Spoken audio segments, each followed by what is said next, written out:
Okay, Dr. Anjum, I don't know if you're ready or if you're there at the moment. Okay. I am all ready. Okay, Bismillah ar-Rahman ar-Rahim, Alhamdulillah, wa salatu wa salam ala rasulih al-Kareem. Barakallahu feekum to everybody joining us. If this is your first session joining us, just to give a little bit of background, every Ramadan Al-Arqam likes to host a set of topics pertaining to a related theme. The theme varies year over year. And if you haven't attended the first session or you don't know what you're attending today, the theme of Ramadan, or the theme of this Ramadan, is Usul al-Fiqh, what's translated as Islamic legal theory. Our first session was conducted by Brother Iyad Hilal on broadly on what is Usul al-Fiqh, its literature, how that literature developed, its displacement during the colonial era, and suggested recommendations for how Usul al-Fiqh ought to be taught or ought to be studied. Today, we have our esteemed Dr. Ovamir Anjum, who is the professor and endowed chair of Islamic studies in the Department of Philosophy and Religious Studies at the University of Toledo. He is also the co-editor of the American Journal of Islam and Society. And most recently, I believe it's been about maybe 2 or 3 years, but my clock is broken ever since COVID. He's been the editor-in-chief for the review board of Al-Arqam Institute. And one of his most notable publications include Politics, Law, and Community in Islamic Thought, the Taymiyyah Moment, published by Cambridge University Press in 2012, and Ranks of Divine Seekers, which is a translation of Ibn al-Qayyim's Madarij al-Salikin in 2020.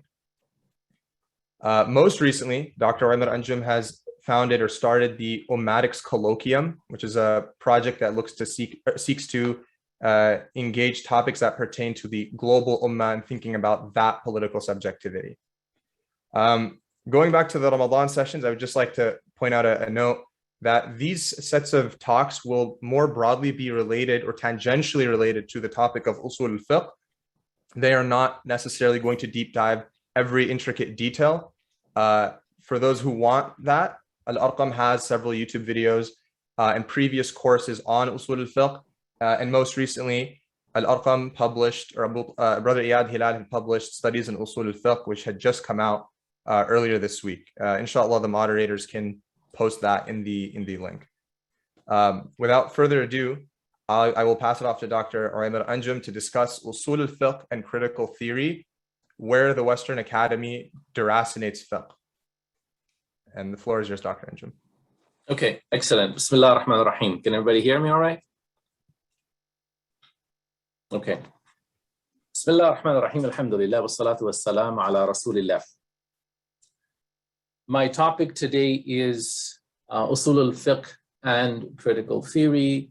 Does Western Academy deracinate fiqh? And I promise I'll explain what I mean by the terms that I've used. But let me first begin with a dua and a call for action for Jerusalem, the third holy site of Islam, Bayt al-Maqdis, a place praised profusely in the Quran, and the first qibla of our ummah, which is under attack, and it is our unarmed but determined brothers and sisters, our Palestinians who have been ignored and left alone by the leaders of the ummah that are protecting it. And we ask Allah subhanahu wa ta'ala to protect them, to protect Bayt al-Maqdis, to protect other minorities of Muslims around the world. I should say, growing up, it's a common thing that I hear, but it's true for me as well, even if it's cliched. Growing up, we used to think that Palestine is occupied and we are all free who need to free Palestine. But what I realized is that it is Palestine that is free, and it is all of us who need to be freed. And the same goes for those who are resisting and holding on to their faith in Kashmir, in Uyghur, in Eastern Tajikistan, the Rohingya, and all the other Muslims. Many part of the Ummah are bleeding, exactly as Rasulullah sallallahu alaihi wasallam had prophesied, alayhi salatu wassalam. I want to also thank Dar al-Arqam or the Al-Arqam Institute for for inviting me, for having this confidence and trust, and for this really, really important topic, which is not discussed enough. And to do so in Ramadan, to remind us that Ramadan, the worship that we have in Ramadan, thinking about our prayers and fasting, and taqwa in our deen is inseparable from thinking about the protection of our deen, thinking about the intellectual protection and knowledge that, in fact, the two reinforce each other rather than distracting from each other. I found that to be the case last year when I gave this talk, even though at first it was a little strange for me that we would have intellectual talks in Ramadan. And now I have become a convert. I believe that this is a very wise move. Now, so let me get started. I will share my screen with you. This is the only slide I will share.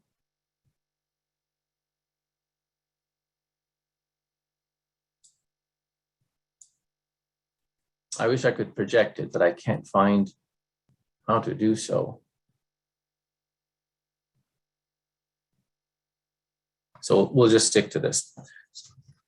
So let me then begin. Usul al-Fiqh teaches us to define every term that we use.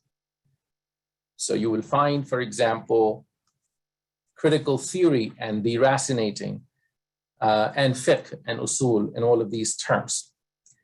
Critical theory itself is a discipline that is likely to argue that the meaning of terms become clear only in how they are used, and that formal definitions are of little use except for technical terms that are artificially defined. I will take a middle route and start by defining only one. What I mean by deracinating. To deracinate is to uproot something from its rightful natural environment. Do I think that Western Legal Academy is deracinating fiqh and Islamic studies in general? And my answer is going to be complicated, but in its current form, I incline toward a yes, but also I will give you plenty of reason to think that there is a lot of hope. Now, as to the question, rather than answering, I want to delay the answer until the end and perhaps discuss it.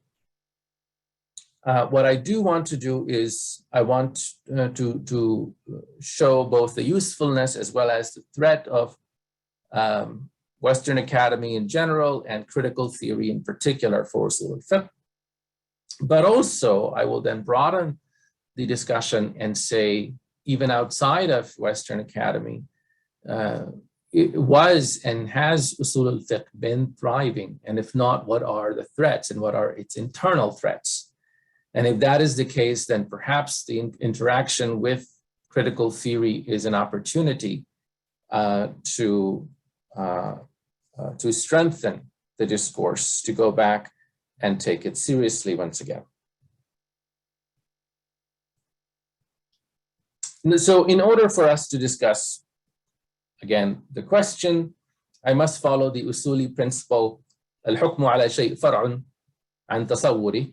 You cannot talk about a thing if you haven't decided what it is. And like all logical statements, this principle is self-evident, yet it's often ignored because in practice, it is hard to define things. And often our definitions are mixed with our normative evaluations. So like all logical statements, stated as simply, it is useless. So then what do we do? To anticipate what I'm going to say, Given the state of the Western academy, both its short-term politics and long-term epistemic fragmentation, the answer to the question that I'm going to give is closer to yes. But must it be so?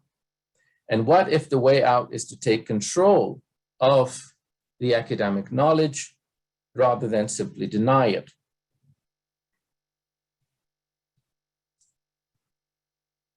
I will argue that neither the concerns raised by the critical theory and postmodernist trends, which I will shortly define, nor Western knowledge in general are avoidable. Even if you see these terms in purely negative way, you must study them in order to understand your enemy. What is worse, people who rail against critical theory or academic knowledge. Now, I'm going to use these terms interchangeably, but they're not interchangeable. Critical theory is a subset, in fact, a small subset of academic knowledge. But people who talk about this in blanket terms often fall into rudimentary errors that are far worse. Some simply accept certain foolish tropes and think that they are returning to traditionalism. To give you an example, perennialism is an early 20th century European intellectual movement that uses Eastern religions to censure the West, all the while using Western caricatures of other traditions such as Hinduism and Islam. So a critique of the West, an anti-modernity, I have learned to become very skeptical of such language unless you give me something very concrete. Anti-Westernism often is a cheap device to buy legitimacy.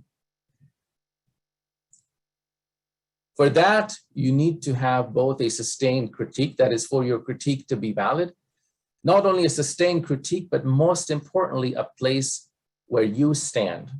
And the place that you stand often determines the worth of your critique. So if it is in the Islamic tradition that you stand, then your critique then has to be evaluated itself from an Islamic perspective. The reason I've become suspicious of anti-Westernism is because I've seen plenty of third worldism. This third worldism is a term used to define or to describe leftist intellectuals around the world who are against the West, but often they use this as a legitimating chip to take positions that are immoral, un-Islamic. So for example, people who supported Assad in Russia were using this anti-Westernist chip. Similarly, you have this very common denial of the genocide of Uyghur in China by famous Muslim intellectuals who would say, well, it's just Western propaganda. So in theory, you have similar problems. I've become very critical, and I invite you to take this anti-Westernism, cheap anti-Westernism, as a device that is very convenient, in fact, to Western hegemony, rather than a serious challenge to it.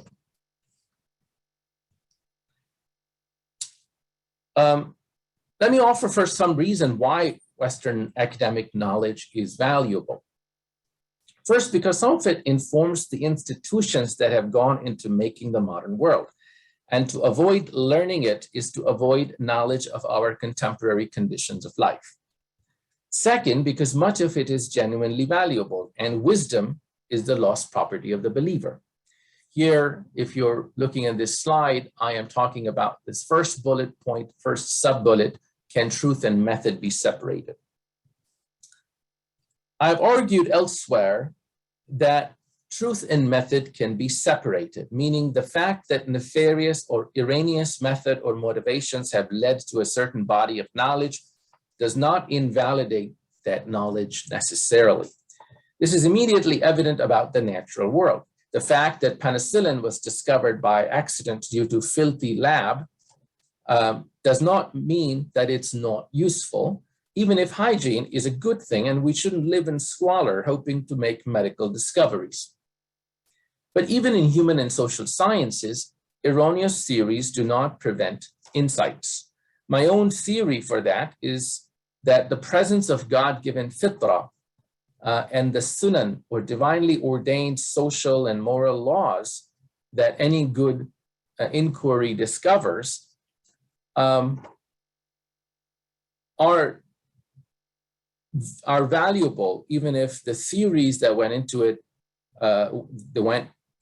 looking for that kind of data are questionable. Like a blind person standing beneath an elephant thinking that he's in the woods and the trunks that he's touching are trees, but a wiser person might arrive at the reality from the blind person's fumbling descriptions. In short, if I endorse aspects of Western academic knowledge or critical theory, despite the deeply secular assumptions of the entire Western academic enterprise, I am doing so with this premise in mind, because Western institutions of knowledge are incomparably more advanced and resourceful, whereas most Muslim knowledge institutions today are archival, meaning concerned with preservation of tradition, which is extremely valuable. Nevertheless, they don't work to provide compelling knowledge for dealing with the world at this point. Or they are still in their infancy, due, among other things, that is, I'm speaking of Muslim, newfangled Muslim universities. They're in their infancy due to, among other things, to lack of intellectual freedom.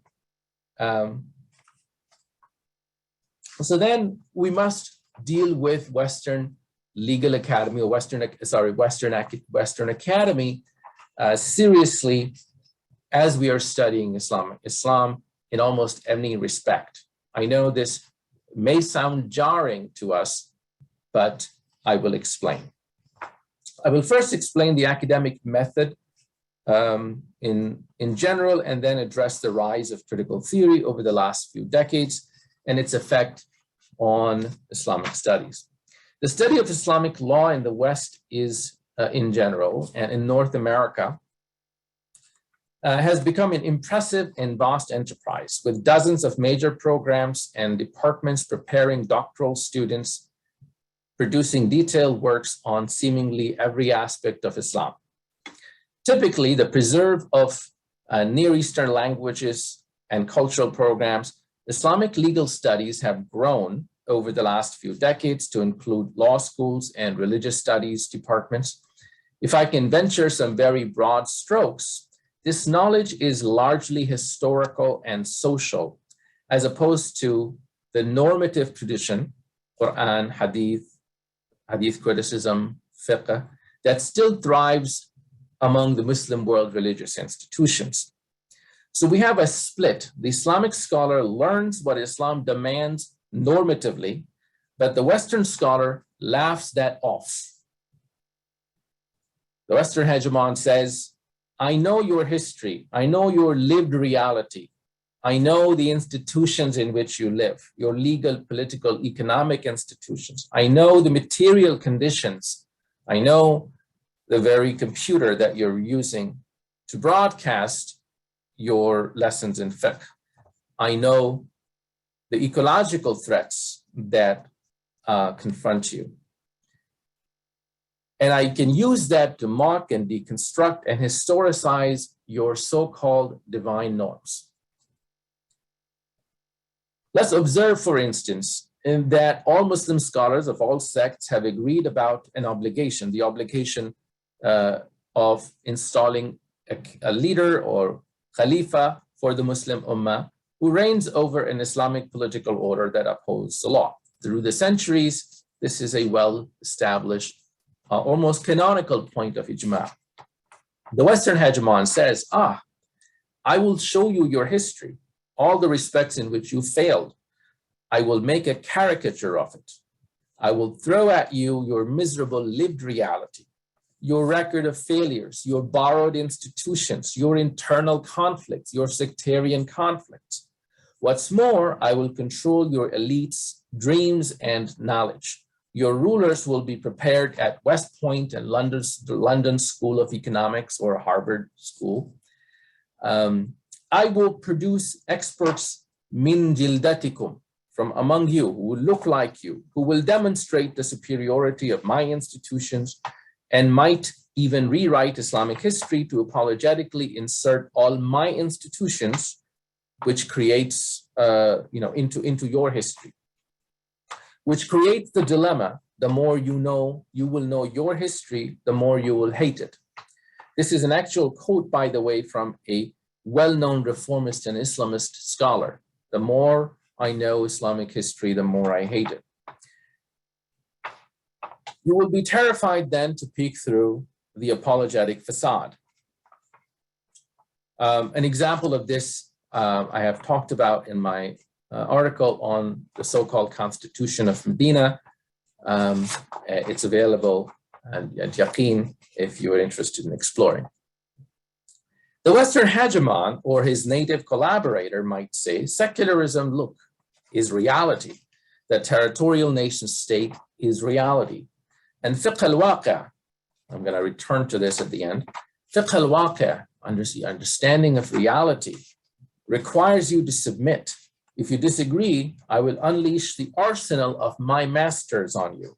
I will label you a terrorist. This is, by the way, not my imagination, but almost verbatim reproduction of Sheikh Abdullah bin Bayyah's speech at the Marrakesh Declaration in 2016. If you look at the last few pages of his Arabic pamphlet called the Sahifat Medina, I'm preparing an article on it. So you see, your belief in an obligation that was a matter of ijma', the strongest kind of evidence by the norms of Usul al-Fiqh, has now become attacked from the four corners that I mentioned. Number one, history. Number two, knowledge of the lived reality or social sciences. Number three, contemporary institutions of governance and global governance. And number four, material conditions. In all four, the Western Academy surpasses our self-knowledge as Muslims. Few can survive this blow.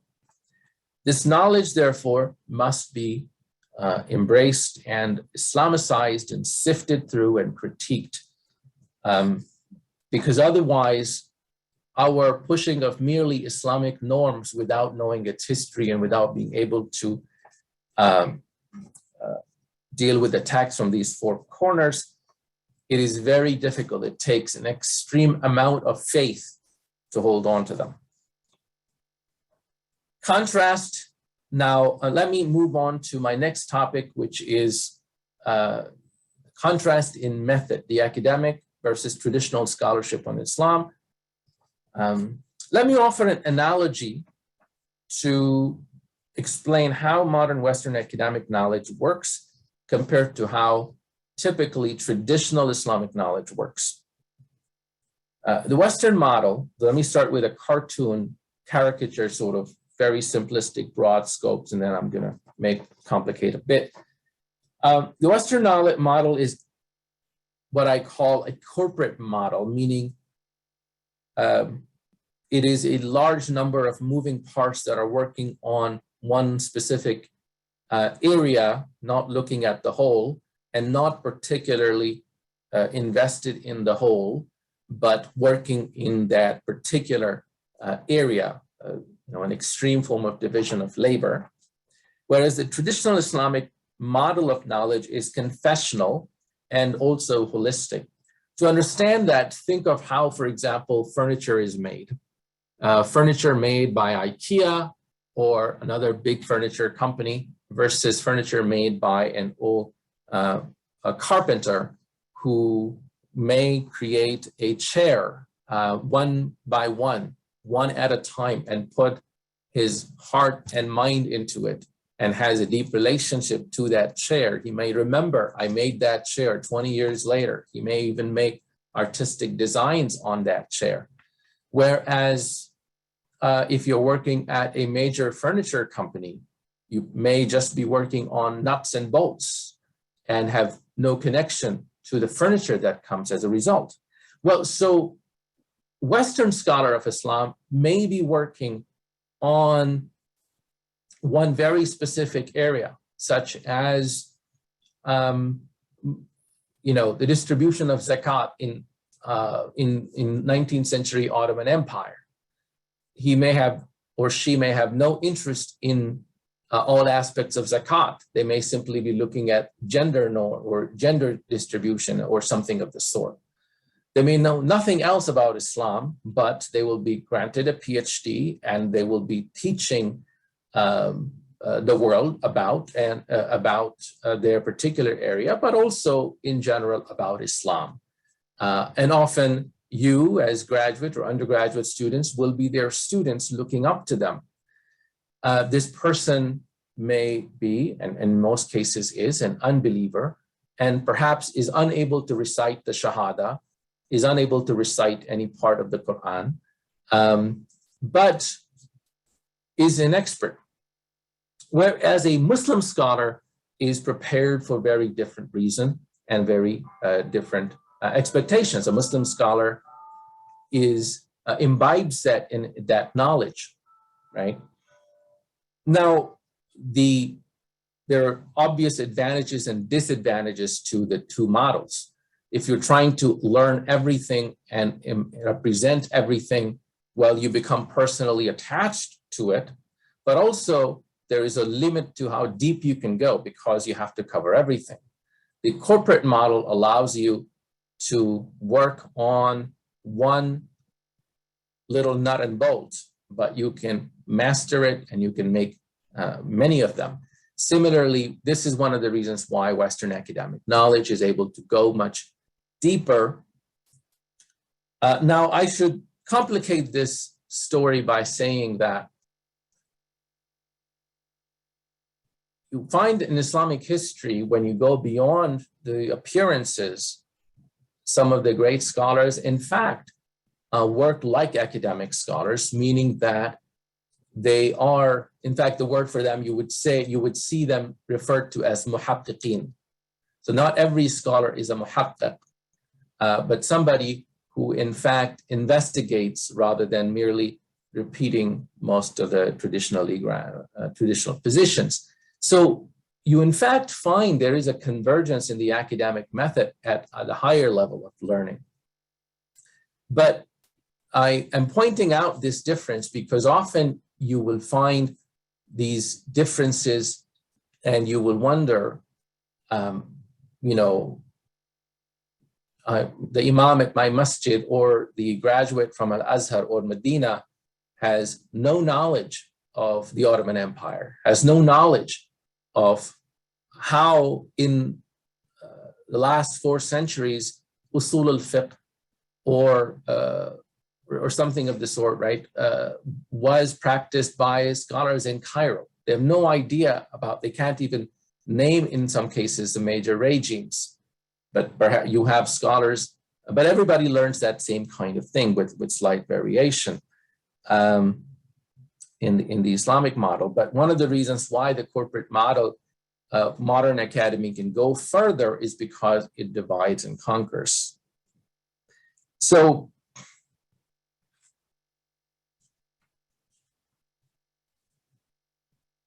in that sense, let me move on to, and I'll return to this question later, but let me move on to the state of the Western academy. Current trends in legal studies in the West are a reflection of the struggles in the general academy. 2 general tendencies can be identified in nearly every field: modern and postmodern. Modern tendencies are rationalistic, universalistic, proud of enlightenment, on the whole, glorify reason, and subject everything to the critique of reason with confidence that you will arrive at the truth, and this truth will be the universal truth. Especially religious and superstitious ideas are going to be subjected to the superior critique of reason. This attitude you find often in the major institutions in the West, journalistic institutions, cultural institutions, academic institutions. But there is a subversive trend that has become quite strong and in some fields has taken over. This is what some people call postmodernist trend. It is suspicious of rational claims and it is particularistic rather than universal. And although itself a byproduct of enlightenment, it can be seen as the rebellious child of enlightenment. This rebellious child sees its elder sibling, the modernists, as cocky, colonizing, hegemonic, oppressive even. The Enlightenment fundamentalists, he would call them, they boast of their mastery of universal reason and point to science and mastery of nature as their grand achievements.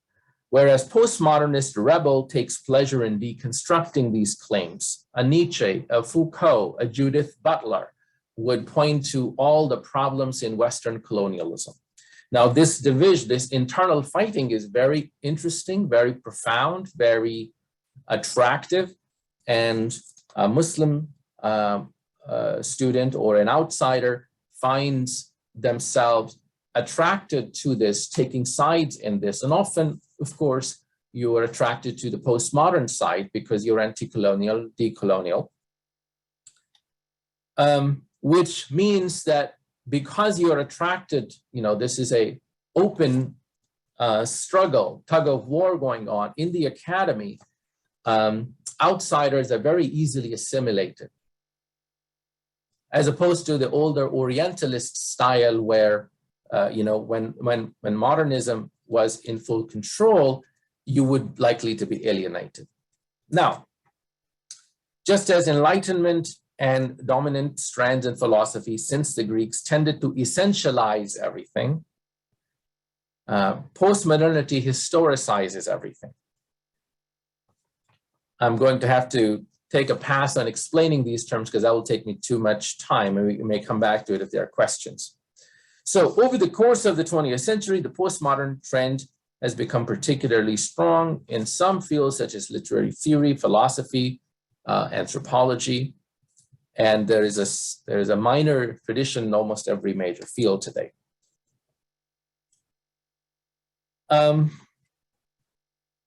These critical approaches, as you can guess, are adaptable to numerous purposes. I'll first start with some constructive examples of how critical theory has been used, and then some nefarious effects. First example, Professor Wael Halak, his scholarship is an example of how critical theory can be used to offer a fundamental critique of modernity and make a strong case for Sharia, regardless of whether you're persuaded by all aspects of its critique and defense of Sharia, critique of modernity, and whether that's how you would like to defend the Sharia. There is no denying that no Muslim authority in the West is defending the Sharia as unapologetically as this Palestinian Christian scholar. What is his argument? Western modernity is amoral because it separated the question of God from the question of the world. It separated the question of how to live from its inseparable other half, which is who gave you life and who has the right to give you the purpose. You ask those questions separately. The question of what to do with life becomes the public question. That's what government and politics and society are based on. The question of what the nature, the meaning, the purpose of life is becomes a private question.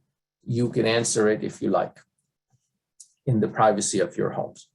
To Halak, critical theory is a useful tool, and it can be deployed to question the universalist pretensions of modernity, to demonstrate the devastating effects of the modern condition on the human being, and that the agnostic and truth-denying aqidah of critical theory does not need to be embraced in order to use it in limited ways. So that's his assumption, that critical theory, which definitely has an aqidah, meaning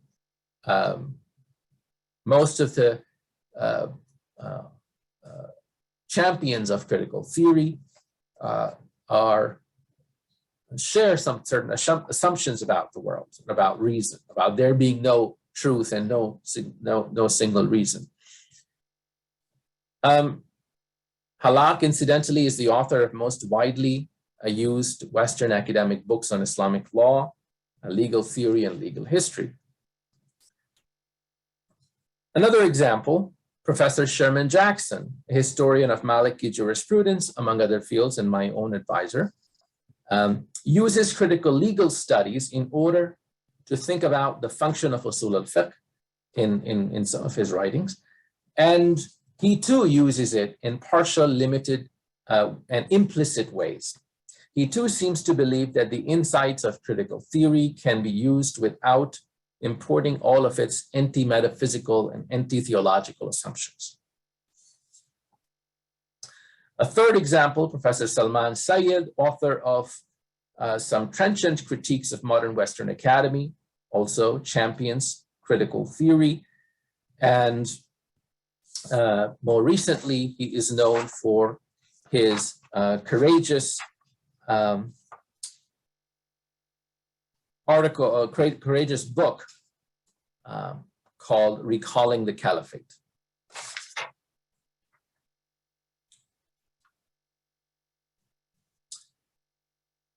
Last, and perhaps academically the most influential example of an original critical approach, one that has become more or less established school now in the academy, is that of anthropologist Dalal Asad, who has influenced a couple of generations of theorists, including some of the ones above, and who offer a way to doing critical theory that is respectful of tradition, and in a deep way draws on Dalal Asad's own intimate experience with his own Muslim background.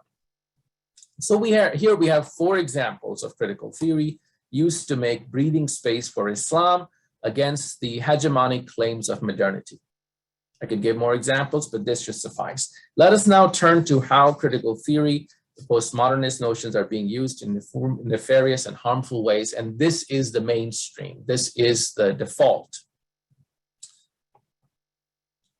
Late Professor Shihab Ahmed, in What is Islam, his famous book, is an example of how one frequent tool of critical theory, historicism, is used to deny any objectively true content of Islam independent of the observer's point of view. And like most critical theory discourses, it is incoherent and self-contradictory enough to allow anyone to take anything they wish from Islam. To Shihab Ahmed, the only bad Muslims are those who disagree with his Islam, which celebrates wine drinking and singing and other practices that he personally liked. Among the nature-loving folk worshipping the tree, to give an example, the only bad Muslims in Shihab Ahmed's perspective are those who would prevent them from worshipping a tree or cutting down the tree. And of course, there would be the Wahhabis in many different forms in the current parlance. Similarly, to give you another example, a more recent text called Sharia Compliant, A User's Guide to Hacking Islamic Law by a certain Rumi Ahmed is a dismally fashionable pamphlet on how to make anything legal in Islamic law, because fuqaha, Muslim jurists, have always been doing nothing but this. There is no explicit reference to critical theory or postmodernism or any method in this last text,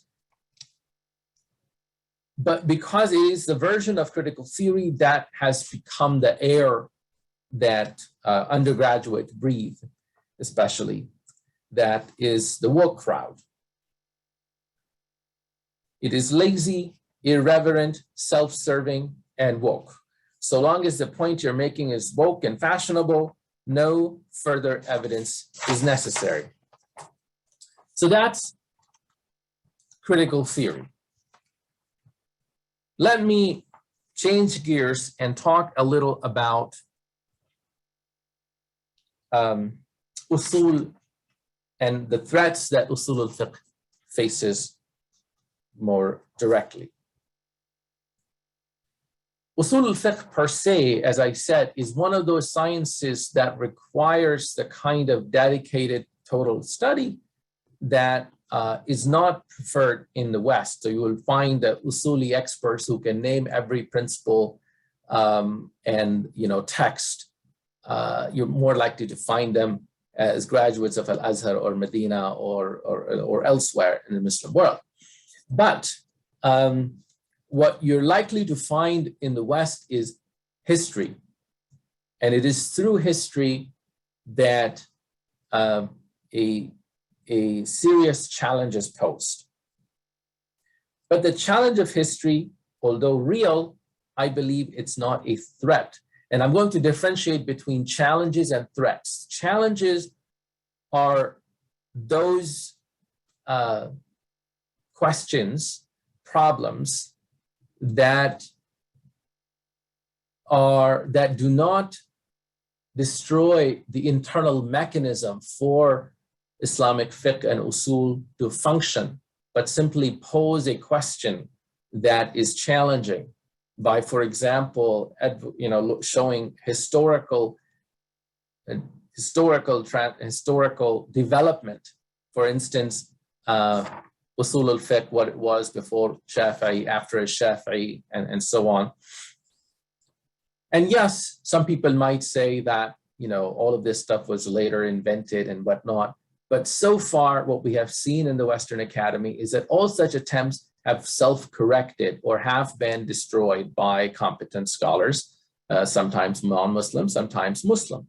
People used to say, for example, the Quran was written in the Abbasid period and was later invented. Today, nobody can say that. Western scholarship itself has, based on carbon dating of new manuscript, has turned away from that position.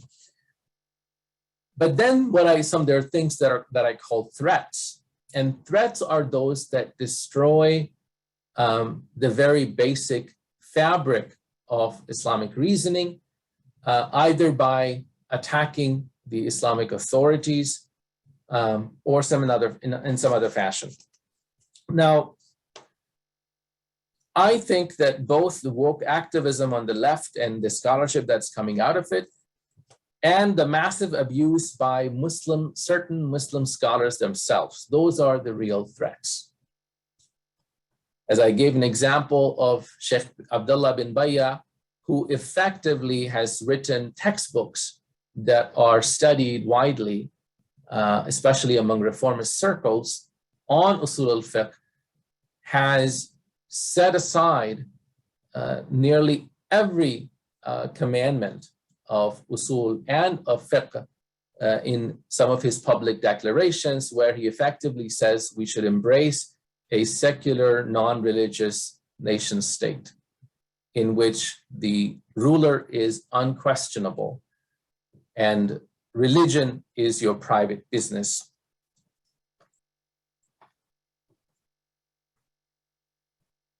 So is what Sheikh bin Bayya doing an exception, or has this been happening for a while? And if that is the case in history, we certainly need to go and understand history and to see how this tradition has been harmed.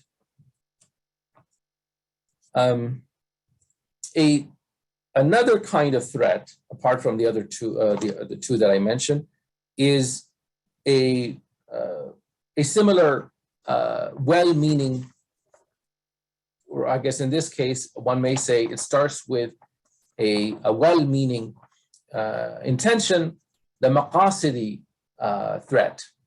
Now, in its certain hasty popular forms, maqasid al-Sharia discourse has become a threat, not merely a challenge. And I think it should be welcomed as a challenge.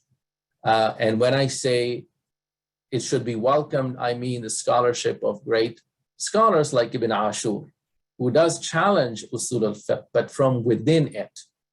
And that's a kind of challenge that can help the discourse grow, become stronger and better. But that's not what I mean. The kind of maqasidi discourse that many well-meaning Muslims are perpetuating is one that turns maqasid al-sharia into life, liberty, and pursuit of happiness, and uses maqasid al-sharia as an alternative or proposes it as an alternative to usul al-fiqh rather than an augmentation or an enrichment. Finally, I am going to, in the last 5 minutes or so, present some models of what usul al-fiqh, in my view, can do. These are not the standard, if you will, presentations of what usul al-fiqh does according to textbooks, but historically, how it has been used. So let's start with some models. There's a conventional model of what usul al-fiqh is to fiqh, which is that usul is to fiqh as grammar is to language. How do we know that? Or how does this make sense? Well, first of all, think about it. Usul al-fiqh are compiled nearly a century after fiqh was already a thriving enterprise. And usul al-fiqh becomes a robust field, not immediately with Imam al-Shafi'i, but nearly 2 centuries later. So that means fiqh was well established by the time usul al-fiqh became a major concern. So the question then is, if you think about the standard textbooks, you would have to grant that fiqh came before formulation of usul al-fiqh.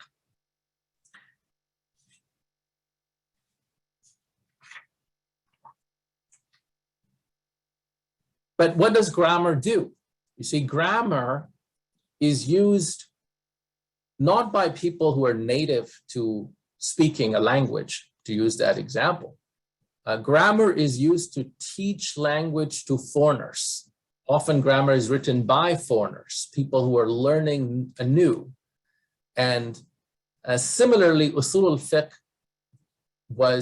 al-fiqh proper in its theoretical form was started by really Persians, the Nishapuri school, Al-Juwayni and Al-Ghazali. Imam al-Shafi'i's work on usul al-fiqh, in my view, is trying to do something different.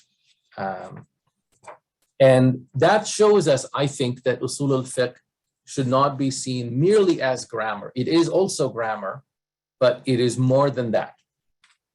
Another model of what usul al-fiqh does is, in fact, Professor Sherman Jackson proposes this in one of his articles, that it is, usul al-fiqh is a post hoc conversation about what people did, post hoc justification.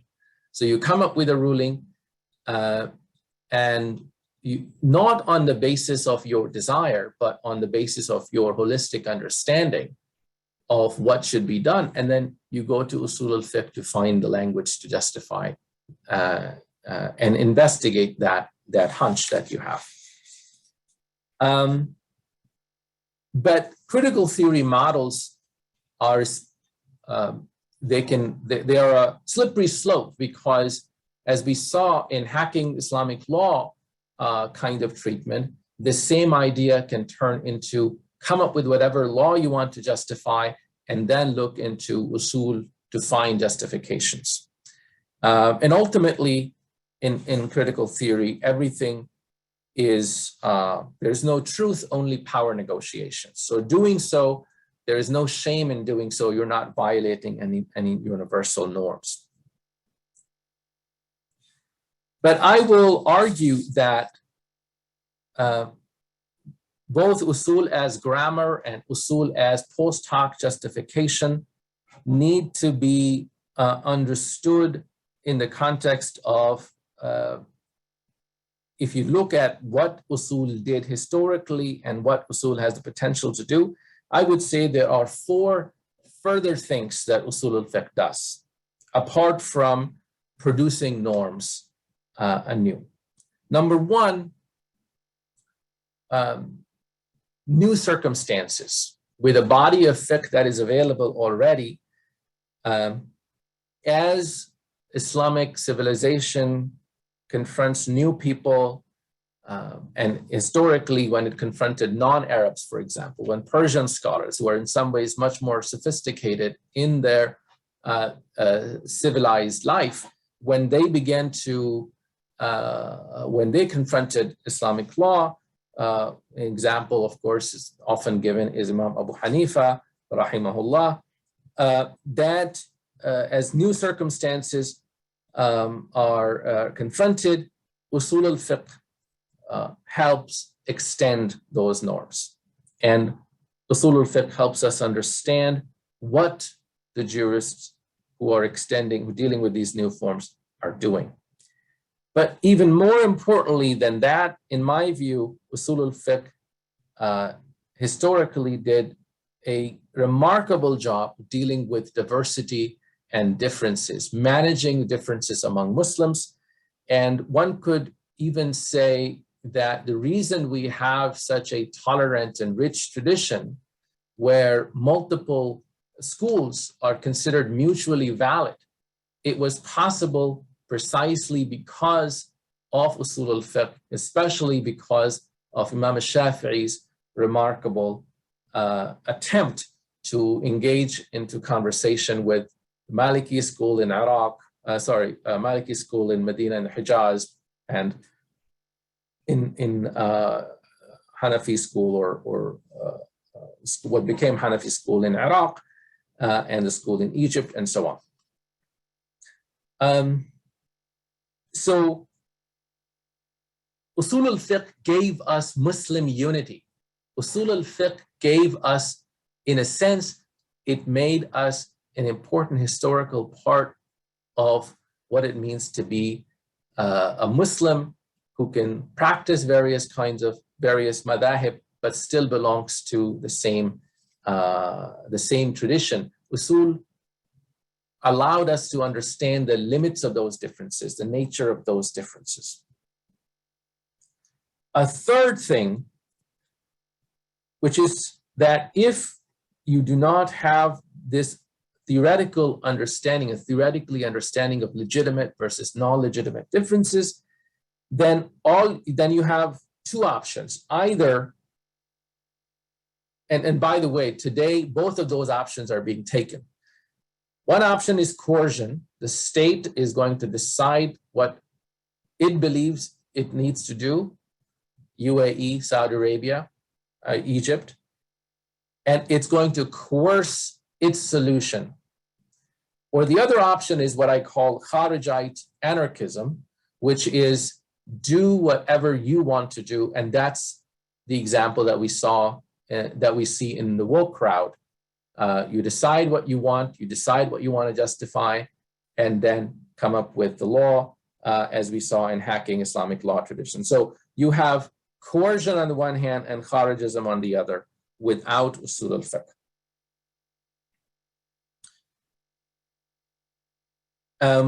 So what Usul al-Fiqh then provides, if I can sum up everything that I have said so far, is that it provides a shared language for Muslim scholars to understand their differences, to understand and negotiate their differences. Finally, as new foreign ideas as well as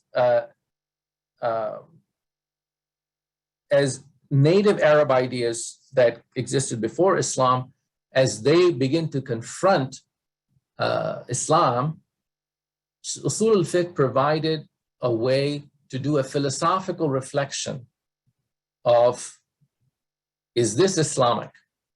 Okay. And in a sense, I'll give you one example of the kind of things that Usul al-Fiqh did in its best ages, in the classical period. I do believe that it was in decline for the last few centuries before it was picked up again in the 20th century. But in its best ages, the classical period, it negotiated internal differences. And today, it again challenges major differences and that major challenges rather. And the major challenge in my view can be summed up as fiqh al-waqi'. People who talk about fiqh al-waqi', understanding the reality as a different kind of fiqh. Now, well, if fiqh al-waqi' is, which is basically, you know, the way you often hear many well-meaning Muslim scholars present the situation is that, look, Islamic law is only a set of norms. The reality on which Islam is going to be applied is, you know, it's a different thing. It's independent of Islamic law. And there are different experts who have nothing to do, they don't need any training in jurisprudence in order to understand and parse reality. You need social scientists, you need experts. Because the world that we live in is created by Western institutions, this often means you need the authority of the Western philosopher, the Western social scientist, some Western theorist to now allow Islamic jurisprudence, Islamic norms to operate. Which means that Usul al-Fiqh has now become a hostage to social sciences.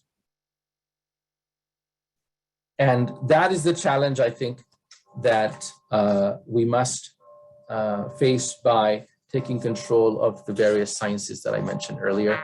So that's my presentation. I apologize, it took longer than I had planned. Thank you very much for sticking around. Assalamu alaikum wa rahmatullah. I'm happy to take questions. Barakallahu feek. Just a reminder, there is a brother named Q&A, Zaid Hannini, if you still have questions you'd like to send in. But if you have your hand raised, we're more than welcome to take questions here. So we see there's Brother Mohammed. Brother Mohammed Kareem, if you could allow him to unmute to ask his question.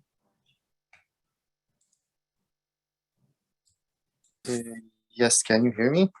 We can hear you. Barakallahu feek. Yes, sorry. But church bell going on in my building, so just 1 second. Let me turn that. Let me close the window.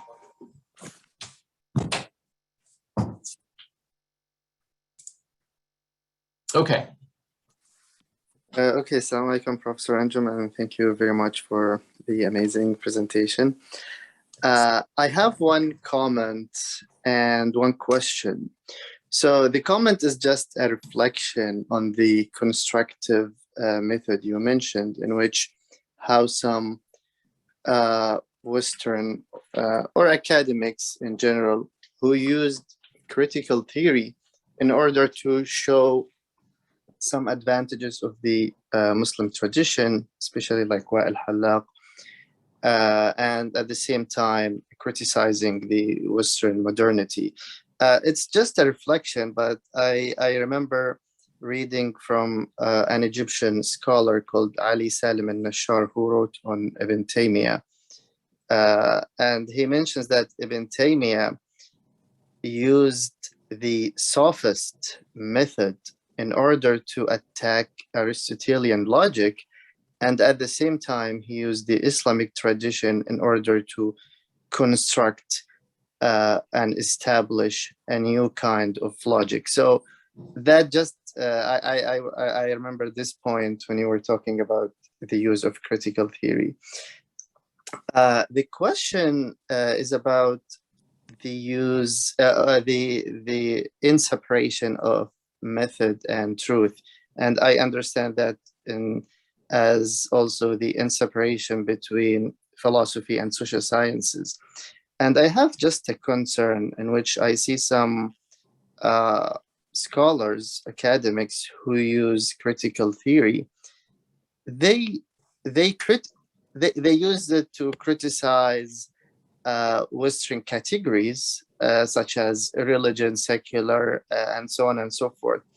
But at the same time, they use postmodern or critical theories categories, like Wa al-Halaq, for example. In most of his works, he used the Foucauldian distinction of power and knowledge, which I think this is at least a concern for me. If you're criticizing the foreign categories. So why some of them use also foreign categories like power and knowledge to understand the history of Sharia. So this is an example of a general concern in which how using critical theory will end up adopting foreign categories. And thank you so much. Yeah, this is a great question. The difficulty of, and there's no easy answer, so let me just acknowledge that. And in order to, I wanted to share with you a page from Salman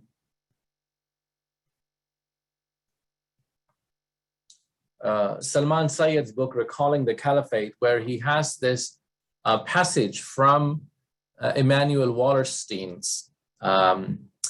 If you have the book, you can look up the reference, who wrote the following paragraph, which is really, really perceptive, and it takes some time to digest it. But basically, he says, universalism is a gift of the powerful to the weak, which confronts the latter with a double bind. To refuse the gift is to lose. To accept the gift is to lose. The only possible reaction of the weak is neither to refuse nor to accept, or both to refuse and accept. In short, the path of the seemingly irrational zigzags, both political and cultural, of the weak that has characterized most of 19th and especially 20th century. What he's saying, Emanuel Wallerstein is saying, is that once universalism presents itself to you, let's say when the West comes and says, I'm superior, reason is rational, reason is universal. And reason shows that I have won, that I've got better technology, I've got democracy, I've got constitutions, I've got scientists, I've got universities, I win. What do Muslims say? Muslims can say, no, Islam is superior. I accept your universal reason. And I'm going to show by the standards of the universal reason that Islam is superior, that hijab is more rational, that not eating pork is rational, that science can tell us that it's better to not drink alcohol or not do this or that, right? So I can accept this universal reason and try to then make my case. Or I reject it. Let's say I reject the universal reason. And by rejecting it, I say, no, Islam is good only for me. It's a cultural thing, right? And in that sense, you accept that Islam isn't really true, it's just your culture, or something of the sort. So the problem of terminology, when we have been inundated by, we're speaking a Western language, right, with Western history. That is not an easy solution. It's not something as simple as dismissing the problem. But I think that acknowledging the problem and sometimes using critical theory as crutches until you learn to walk in the new context that has been created by the West. And that's how, in fact, I had this explicit conversation with Professor Wael Hallaq. We had a 2-day-long conversation on this. And his response meant, when I proposed to him this question of why are you using Foucault to explain spirituality to us? Why, Ghazali and Foucault don't make sense. Foucault is like this pedophile who used to travel to Tunisia to abuse children. This guy, why do I have to even tolerate him in the same room, even in a book? But he says, you don't have to accept everything. But that's a tough separation. So critical theory, then some people use this critical theory as crutches. I know maybe it's not a satisfying answer, but it's a beginning, I hope. Yeah. Okay. Our next question is from Mohammed Asrar. You should be able to unmute. Our sound. Jazakumullah khairan. Thank you, Dr. Ovamir Anjum, for the really insightful talk. I hope you're doing well. Miss you here in Southern California. A quick question, something that I've been thinking about for some time as well on the function of Usul. Going back to that issue, you know, when you think about legal studies, critical legal studies, CLS, and this notion that it's not principles or even an interpretive methodology that produces law, but there's some suppositions, presuppositions, right? There's something else working behind the scenes to produce law. And that's something I think Chairman Jackson has tried to, right, try to appropriate. And like you said, although I think the line between a threat and a challenge might be more slim sometimes, I can see Shahab Ahmed's idea of you know, pretext being pretty close to Sherman Jackson's notion, you know, legal studies, critical legal studies as well, about presuppositions entering the picture. I see it as an opportunity for Usul al-Fiqh, which for so long has not been really operable in society as far as its function in a judicial or judiciary level, right? Akin to maybe something like when I read what's his name, Scalia's last book, I think it was Interpreting Law. That's sort of an equivalent of a Usuli discourse on, you know, the interpretation of language and how to apply it. But everyone is sort of hedging in the legal circles, right? What degree of presupposition, of pretext is allowed? And what do you think about the prospects of Usul al-Fiqh taking that discourse and perhaps making it its own, where we investigate that, yeah, maybe there is something more at play and it's worth exploring, so it complements or supplements, right, the existing discourse on principles of legal interpretation? Is that not a viable or valid path forward to really proliferating Usul al-Fiqh as a meta framework? Yeah, a great question. And I think that, yes, it is. I am in support of Usul al-Fiqh taking on the challenge of, you know, of dealing with the reality that cannot be formalized. But I think it's really important to not accept. So let me put it bluntly, if you're not a good philosopher, you will end up accepting a lot of critical theorists' assumptions, silent assumptions, presuppositions that are sometimes, you know, fundamentally anti-metaphysical, anti-theistic. So that's my concern, but I also think that there is no way out.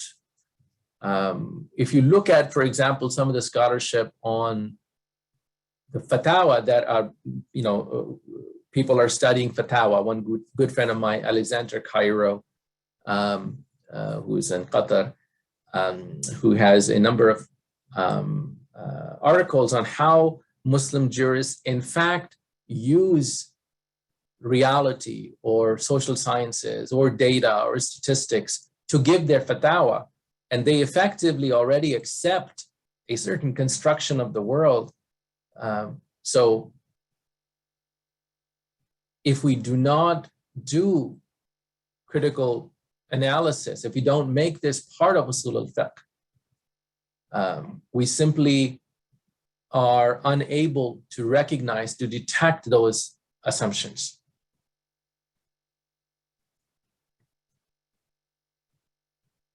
Yeah, so it's an excellent question. We do have some written questions that I'll go ahead and ask. Okay. It seems like critical theory of today is akin to kalam of yesterday, and Muslims are fraught with the same questions as far as how to accept the tenets and to what end, and whether they will accept it, if at all.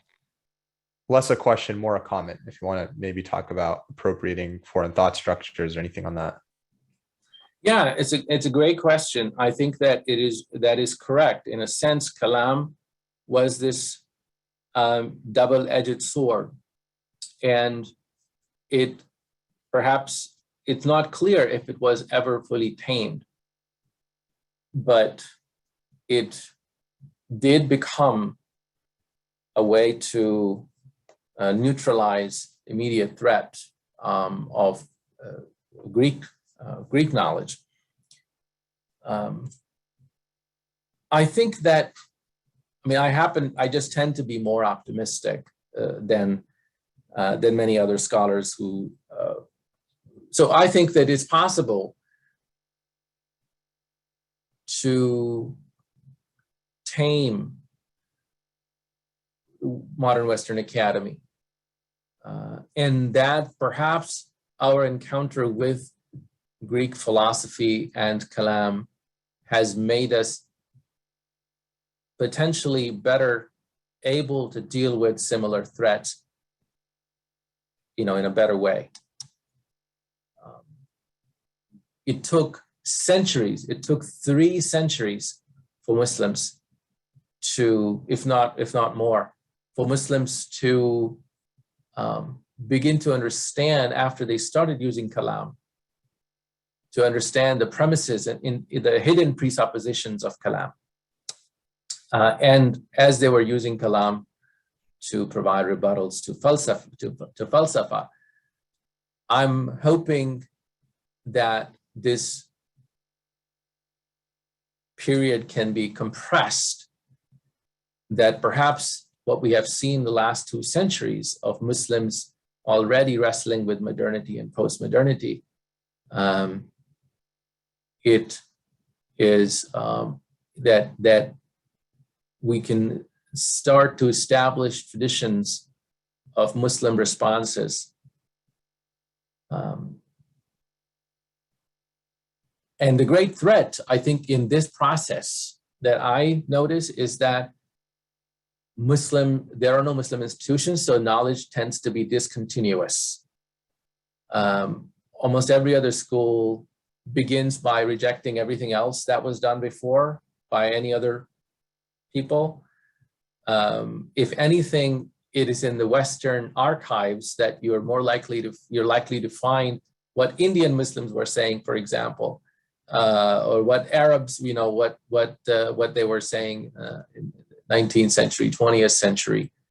Whereas this very this neoliberal competition for attention that every Muslim celebrity has, it often puts you in competition with everything else. In order for you to prove that you have something valuable, you have to establish your brand and dismiss everything else, and that tends to lower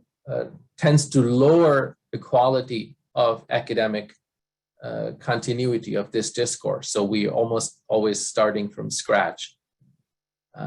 But yeah, apart from that, I feel optimistic.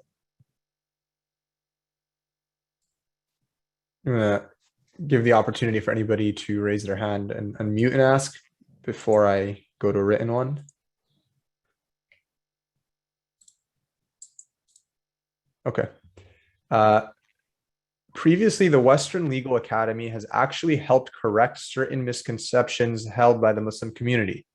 The questioner is giving the example of why al-Halaks was the gate of ijtihad closed, which reworked a commonly held assumption of ijtihad being prohibited or closed. Do you see Western Legal Academy as a useful tool in unpacking / historicizing certain commonly held assumptions within the Muslim community? And if so, do you have more examples that come to mind? Yeah, I think that history, so there is history and there is historicism. And we can't we can't quite do justice to that difference right now. But I think whereas historicism is a threat, good history is a friend.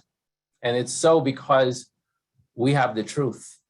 So I go in with this optimistic assumption, which many other religious traditions cannot make, but we have the truth, right? So Orientalism was trying to destroy the Quranic authenticity, lost on that account, trying to destroy Hadith, mostly lost on that account, right? It's very difficult now to make any definitive judgment against Hadith, although mostly the opinion is not clearly settled on this, but almost nobody will seriously dismiss Hadith.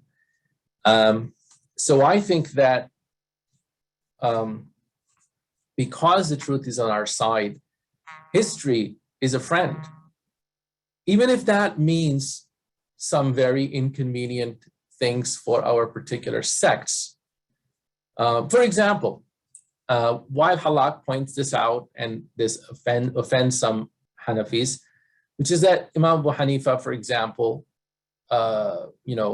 was not significantly, most of the opinions of Imam Abu Hanifa actually come from Ibrahim al-Nakhai,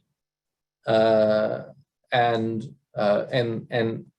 he is not that far above the rest.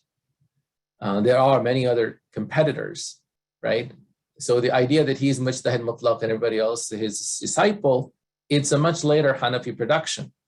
But when you look at the actual history, now I'm just talking about Imam Hanifa because he's the Imam A'zam, he's the greatest Imam, and among my personal favorites as well. But you could say that about each one of the Imams, of what they did and how they are remembered. A little more about Abu Hanifa because the Hadith scholars did not like him, so they wrote against him, which means the Hanafis had to go overboard in praising him. But the point is, do we learn at the end that he was not a great Imam? No, it's just that he was great and important in a much more collaborative way than than the simplistic narrative in which, in the Ummah of Muhammad in 1400 years, one man appeared and everybody else is just a hapless follower. And, quite the contrary. He was even in his own circle, he was first among equals.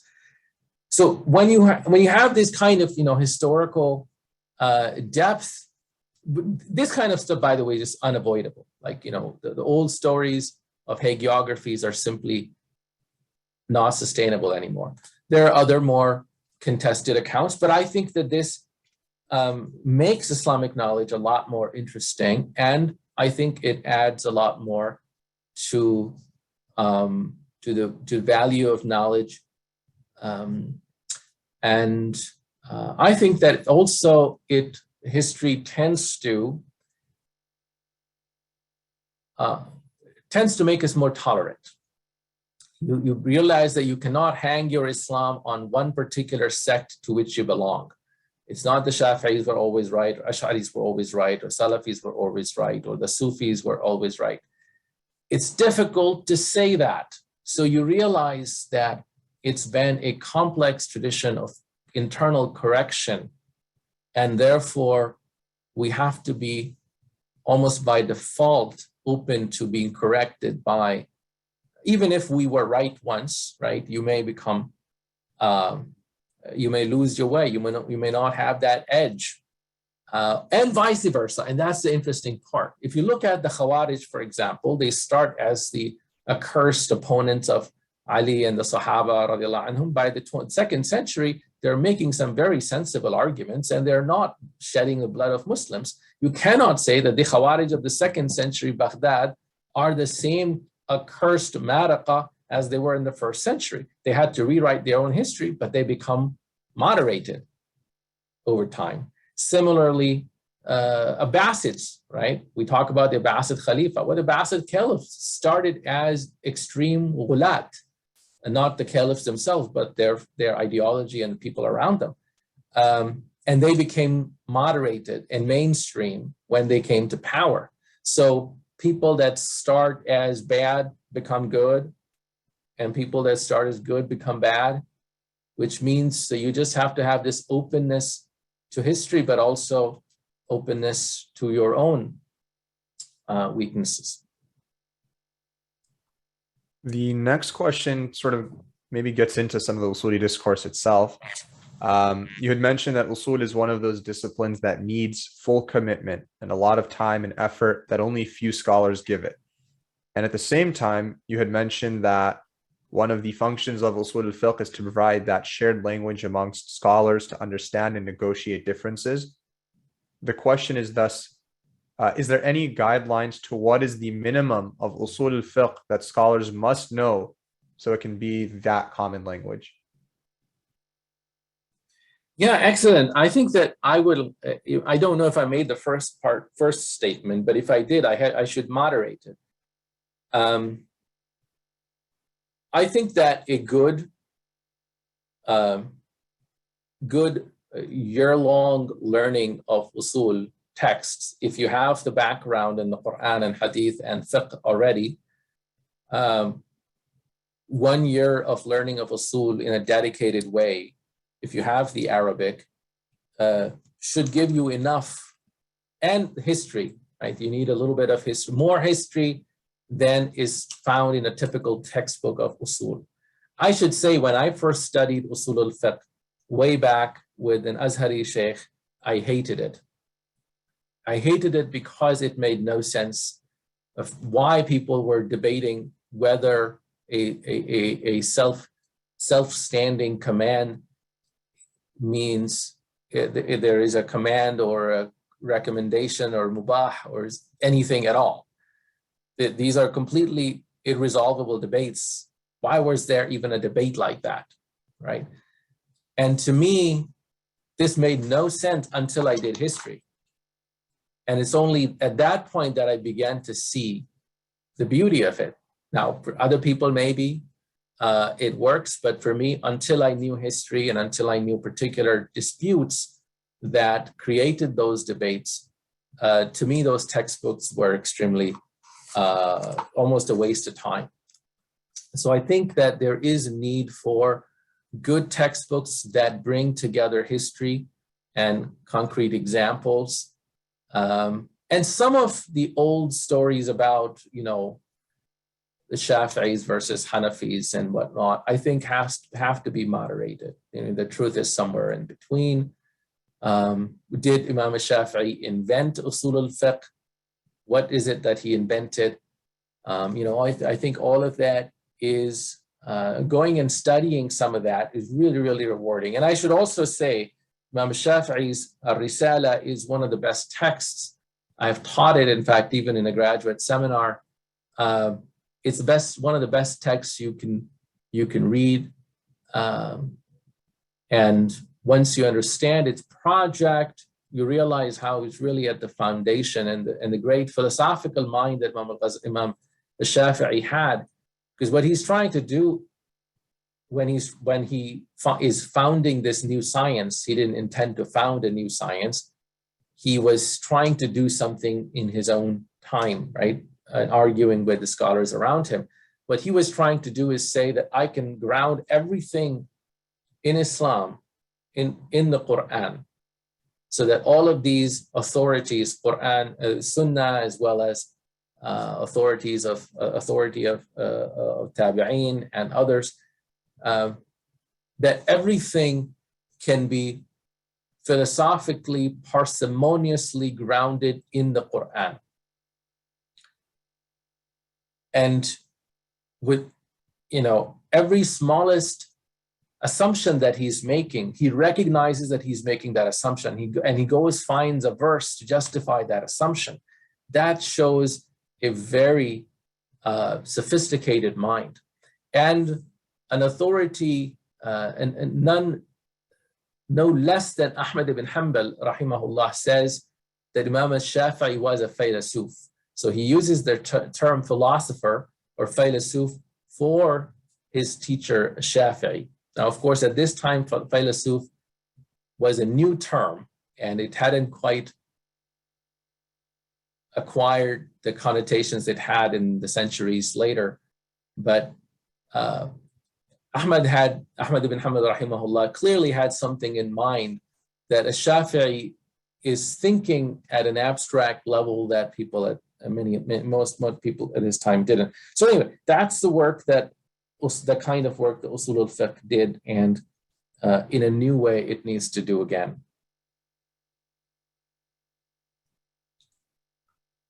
Okay, it looks like that was our last question. Okay. If anybody has any last minute ones, speak now or forever hold your silence. No, okay. So inshallah, that being said, we'll conclude today's session. Barakallahu fikum, everybody, for joining. I will remind everybody one more time to check out the Ummatics Colloquium website. I think, Mohammed, if you could drop the link for that in the chat. There's some important work happening there. We've talked about Usul al-Fiqh today, last week. Our upcoming two sessions will be one by Dr. Osman Umarji on how Usul al-Fiqh generates differences within fiqh. And our last session will be by Brother Mohammed Hannini on does Usul al-Fiqh need Tajdid? So two additional sessions on Usul al-Fiqh.